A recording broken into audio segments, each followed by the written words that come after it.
Hello viewers, welcome back to again our YouTube channel. दोस्तों, आज का ये वीडियो इम्पोर्टेंट उन लोगों के लिए है जिन्होंने झारखंड सहायक आचार्य एग्जाम जो जून और जुलाई 2024 में हुआ था 1 to 5 और 6 to 8, और जिसमें लगभग 26,001 वैकेंसियाँ थी और पारा टीचरों के लिए कुछ वैकेंसियाँ 50% वैकेंसियाँ रिजर्व्ड थी। अभी इस बहाली में इतने केस हो चुके हैं और आने वाले समय में इस बहाली में पूरी तरह से बर्बाद कर देगा। केस और केस खेल रहा है। इससे उन लोगों को बेनिफिट हो रहा है जिन्हें मैं नहीं बता सकता हूँ, पर किसी न किसी रूप से लोग इससे फ़ायदा उठा रहे हैं और आगे चलकर यह बहाली किसी न किसी रूप से फंस सकती है। क्योंकि जब देखिए, वकील अगर एक ही एडवर्टाइजमेंट में विभिन्न प्रकार के केस को देखेंगे तो वे पूर्ण रूप से कहेंगे कि इसमें इतनी अगर कमी है तो इसे आप रद्द करके पुनः बहाली लीजिए या पुनः एग्जाम कंडक्ट कराइए। यदि दोस्तों आप देख सकते हैं इसमें क्या क्या केस मैं बताता हूं आपको दोस्तों। जैसे आप यहाँ केसों के लाइन देखिए। पहला आप देख सकते हैं, माननीय सर्वोच्च न्यायालय में जो सुप्रीम कोर्ट में केस फंसा हुआ है, जो जजमेंट रिजर्व्ड है, लगभग 3 महीना 8 दिन होने को है। जेटेड वर्सेस सीटेड का जजमेंट अभी तक नहीं आया है।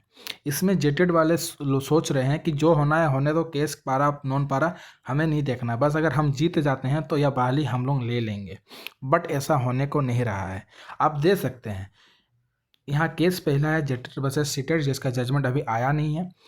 और एक केस हुआ था जो क्या नाम है, कुछ हलदार करके थे, उन्होंने किया था, जिसका जजमेंट आ गया और वे जीत चुके हैं। मतलब वो उन्होंने केस किया था कि पारा टीचर को क्वालिफाइंग मार्क्स में जो छूट मिली थी उसको खारिज कर दिया, छूट नहीं मिलेगा पारा टीचर को।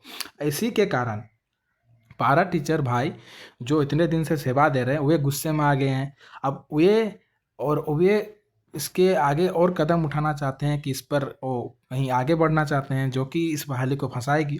और रही बात अब नॉन पारा वाले कैंडिडेट, कुछ कुछ लोग और दिमाग लगाकर पारा की सीटों में जाने की कोशिश कर रहे हैं। 50% रिजर्व जो सीट है उसमें जाने की कोशिश कर रहे हैं, और इस प्रकार की खबर पारा टीचर भाइयों को मिल गया है। और वे भी अपने मीटिंग के द्वारा ये सभी चीज़ों पर डिस्कस कर रहे हैं कि हमारे इस 50% सीट जो रिजर्व है उस पर कोई नॉन पारा वाले आना चाहते हैं और केस करके।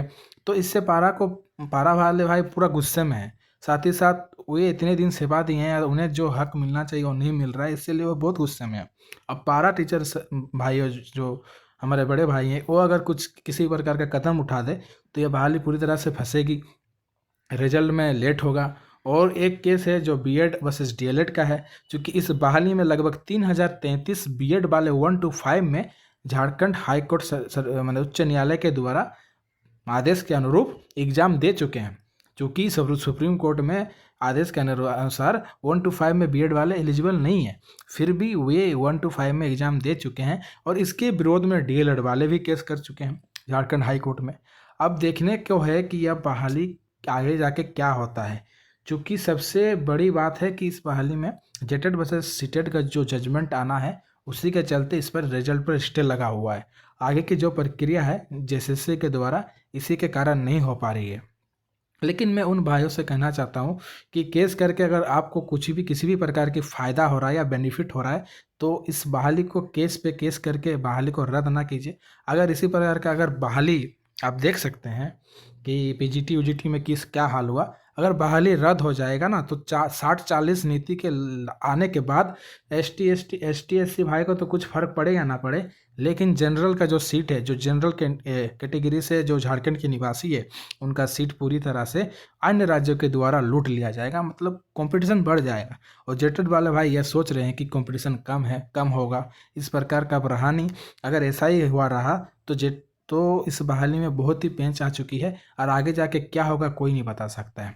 तो दोस्तों, जो भी हो, जैसा भी आप समझ रहे हैं, इस वीडियो से आपने जो भी कुछ सुना है इस वीडियो को ज़रूर शेयर कीजिए। साथ ही साथ इस वीडियो को लाइक भी कीजिए और इस यूट्यूब चैनल को सब्सक्राइब भी कीजिए आगे के अपडेट के लिए।